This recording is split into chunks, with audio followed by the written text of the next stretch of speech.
Nous sommes dans Punchline avec Éric Nolot. Bonsoir Éric. Bonsoir Laurence. Bienvenue avec Marc Toiti, économiste. Bonsoir Laurence. Thomas Bonnet, journaliste politique à CNews. Bonsoir. Alexandre Devecchio, journaliste aussi. Et Céline Pina, qui est politologue et journaliste. On parle des jours fériés tout à l'heure ou on fait d'abord la flamme olympique? Qu'est-ce que vous préférez? On commence par... La flamme olympique. Oui, la flamme olympique. Allez, la flamme olympique, on n'a pas le choix. C'est Marseille. C'est le deuxième jour du parcours de la flamme olympique dans la cité phocéenne. Le rappel des faits avec Mickaël Dos Santos et on sera sur place dans un instant. C'est sous l'œil de la bonne mère que Basile Boli a brandi en début de journée la torche olympique. Comme un symbole, la légende de l'Olympique de Marseille a passé le relais à Colette. Une fervente admiratrice de l'OM âgée de 83 ans, surentraînée pour l'occasion. J'ai un chemin qui fait 200 mètres. Alors mon mari m'a dit là tu peux courir. Et il m'a donné un marteau qui faisait 2,5 kg et 1,5 kg. Et je courais avec ça. Mais là j'ai pas couru parce que je voulais faire durer le temps. Retraité des parquets, Tony Parker a lui aussi savouré chaque seconde, comme des milliers de Marseillais amassés près du palais du Pharaon.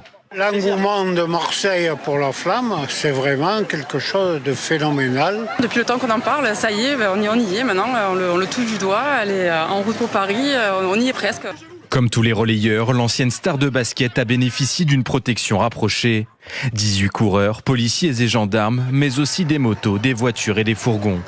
Une sécurité dont bénéficiera également l'ancien footballeur de l'OM Didier Drogba, dernier porteur de la flamme au stade Vélodrome. L'arrivée de la flamme à Marseille lance vraiment les Jeux Olympiques. Le peuple marseillais a répondu présent et sincèrement je pense que c'est quelque chose qui va inspirer les autres villes de France. Après la cité phocéenne, la flamme olympique se rendra à Toulon avant d'arriver à Paris le 26 juillet prochain. Allez, on va tout de suite rejoindre sur place Antoine Estève et Stéphanie Rouquier. Bonsoir à tous les deux les amis. Vous êtes devant le stade Vélodrome. Où est la flamme ?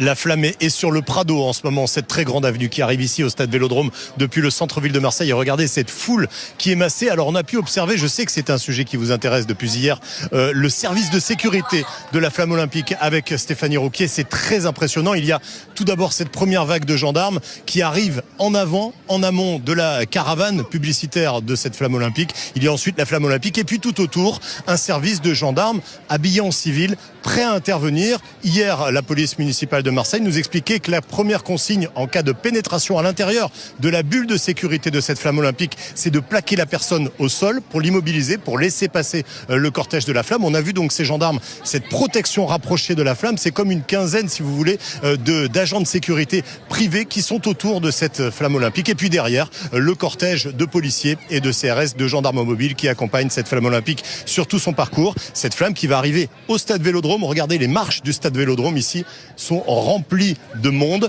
Elle va passer au milieu des marches, pénétrer à l'intérieur du stade et ensuite des petites surprises sont prévues. On sait qu'il y a Didier Drogba, évidemment, la légende de l'OM qui est au cœur de ces surprises. Le chanteur soprano, encore lui, vous allez me dire, parce qu'il était déjà là hier soir, va revenir ici au stade Vélodrome tout à l'heure, encore pour quelques surprises. Et la flamme va ressortir de l'autre côté du stade, sur une esplanade où là aussi, il y a encore beaucoup de monde ce soir. Merci Antoine Estève et Stéphanie Rouquier. Voilà pour ces 2 jours de fête à Marseille, Éric Nolot. Non, mais c'est vrai qu'il y a une vraie ferveur populaire. Oui. Et c'est peut-être qu'on est dans un grand pont, un viaduc d'ailleurs, qu'on est le 9 mai, et que les gens sont disponibles pour aller comme ça fêter cela. Non, mais moi je suis très heureux que le stade Vélodrome de mon cher OM soit à l'honneur. Après, moi, je vous dis franchement, la fête est un peu gâchée par le prix un peu exorbitant que nous coûtent ces Jeux Olympiques.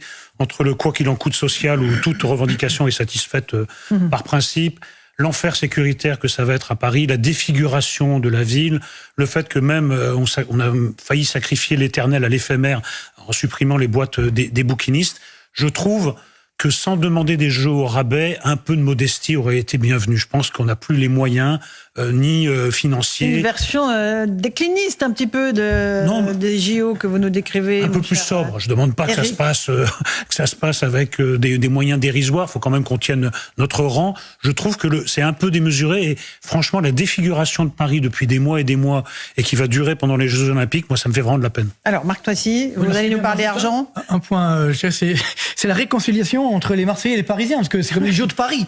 Et Marseille y contribue, donc c'est formidable. Vous remarquerez qu'il n'y a pas écrit Paris 2024 sur le stade Vélodrome. C'est un peu polémique. Mais ça, alors, c'est pas une vraie réconciliation. Alors, d'accord. Non, il n'y a pas écrit Paris 2024 sur le stade Vélodrome parce que justement les Marseillais, je parle sous le contrôle d'Éric Nolot, ne veulent absolument pas voir la mention Paris sur le stade qui héberge l'Olympique de Marseille. C'est dommage. Mais donc pour revenir effectivement sur le coût donc exorbitant, on va frôler les 10 milliards et ce qui est d'euros, hein, évidemment. Et ce qu'il faut savoir, c'est que les gains seront extrêmement limités. Donc, au total, je dirais comme déjà le mois d'août, il y a beaucoup de touristes à Paris, donc il n'y aura pas beaucoup plus. Donc le gain sera extrêmement limité. Et si on perd pas d'argent, ce sera déjà bien. Ouais, c'est ce que j'allais vous dire. C'est-à-dire que quand vous regardez tous les Jeux Olympiques, donc il n'y a pas qu'à Paris, hein, c'est toujours perdant. C'est-à-dire en fait la somme des gains est largement inférieure à la somme des coûts. Ceux d'Albertville en 92, en Savoie, au hasard. En Savoie, effectivement. Ça, c'était les Jeux Olympiques d'hiver. Effectivement, je parle ceux d'été. Il y a ceux de Los Angeles et d'Atlanta. Sinon, par exemple, ceux du Japon, là, à Tokyo et à Rio, les deux derniers,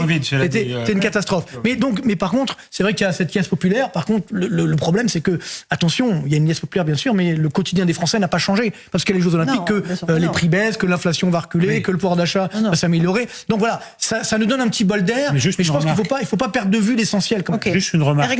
Là, on est en train de dire, est-ce que la France va perdre de l'argent ou en gagner? Mais les Français, les usagers du métro qui vont payer 2 fois le prix normal du ticket, les gens qui voudront, alors là je leur déconseille, mais de venir par exemple à l'hôtel à Paris, pas pour les Jeux Olympiques, pour autre chose, les prix ont explosé. Les Français vont perdre de l'argent de toute manière. Il n'y a pas que la France, le bilan global. Il y a quand même, alors on a parlé tout à l'heure de l'inflation.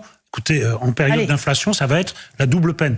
Je trouve que ça fait beaucoup. Parce que l'inflation, elle augmente, hein, Marcotti. Hein, oui, tout à fait. On a eu encore, tu vois, c'est le chiffre de l'INSEE. Hein, on a sur le mois d'avril, on a une hausse de 0,6%, 1,8% sur 3 mois et 16,4% depuis 2021. Et les prix ne baissent pas. C'est-à-dire que l'inflation baisse, que c'est technique, si vous voulez, l'inflation mesure la variation annuelle des prix, donc ça baisse un petit peu, mais ça veut dire que ça augmente moins vite, mais ça continue d'augmenter, ce qu'on appelle la désinflation. Mais le vrai problème, c'est qu'on a malgré tout les prix qui continuent d'augmenter, en particulier sur l'alimentaire. Et là, ça c'est incroyable. On est sur une hausse de quasiment 22% depuis 2021. Et donc là, c'est les ménages au quotidien. Et là, les chiffres viennent de sortir d'un média concurrent où on annonce encore une hausse au mois de mai sur les biens de première nécessité, les biens alimentaires. Alimentaires. Donc toutes les promesses, effectivement, vous savez, je dirais des racheteurs de dents, en disant oui, les prix vont baisser, etc. On a reçu Michel-Édouard Leclerc il y a quelques jours. Il nous dit, elle va être absolument, l'inflation va rester en fait. Non, mais l'inflation, si vous voulez, le problème de l'inflation, stable, mais ce dont ont besoin les Français aujourd'hui, c'est pas d'une moindre hausse des prix, c'est d'une baisse des prix. Donc là aujourd'hui, c'est évident qu'il y a des distributeurs ou autres qui continuent d'augmenter certaines marges ou autres, ce qui fait que malheureusement le consommateur, c'est lui qui paye malheureusement la facture. Et c'est ça qui est dramatique. Et d'un point de vue sociétal, c'est extrêmement dangereux parce que cette inflation, justement, elle est très inégalitaire. Comme elle concerne essentiellement l'alimentation, eh bien évidemment, comme pour les ménages modestes, l'alimentation c'est un poste important de leurs dépenses. Eh bien c'est eux qui souffrent le plus. Et ce qui fait que la classe moyenne est en train de s'appauvrir. Donc des jeux, etc., c'est très bien, mais encore une fois, pain et des jeux. Voilà, mais quand vous appauvrissez, c'est à la fin, ça va pas changer grand-chose malheureusement. Rapidement, Alexandre. Non, mais c'est à la fin de la foire qu'on compte les bouses. Donc là, vous me demandez de commenter les images de Marseille. Je partage les inquiétudes d'Éric Nolot. Je constate que Paris est défiguré, mais je sais pas si c'est Anne Hidalgo ou c'est les Jeux. Enfin, ça fait des années que c'est comme ça. On pensait qu'on faisait des travaux pour que la ville soit belle pendant les Jeux. On constate qu'il y a toujours les plots, les travaux partout. Parfois, d'ailleurs, il n'y a pas d'ouvriers sur les chantiers, donc c'est un peu les travaux Potemkin. Après, voilà, les images hier à Marseille étaient belles, avaient de l'allure, et je me dis que c'est aussi un moyen de célébrer la beauté de ce pays. Donc je disais, on verra, on fera le bilan à la fin. Ce qu'on craint tous, c'est vraiment l'insécurité qui est systémique dans ce pays. Est-ce qu'on peut aujourd'hui organiser des jeux? Et puis les délires, effectivement, là je rejoins Eric sur le retour de la politique du Covid quasiment, où on nous indique qu'il faudra se confiner. Enfin, c'est quand même ce qui a été dit. Il y a un QR code qui est son retour. Donc il y a un mélange d'emphase, d'immodestie, avec un État qui ne semble plus avoir les moyens de ses ambitions. C'est un peu le problème. On se retrouve dans un instant. Je vous passerai la parole, Céline Pina. Je vous ai pas encore entendu. On parlera des jours fériés. Est-ce qu'il y en a trop? Est-ce qu'on travaille pas assez? La réponse dans un instant. Dans Punchline sur CNews et sur Europe 1. Tout de suite. 18h-19h sur CNews et Europe 1. Punchline, Laurence Ferrari.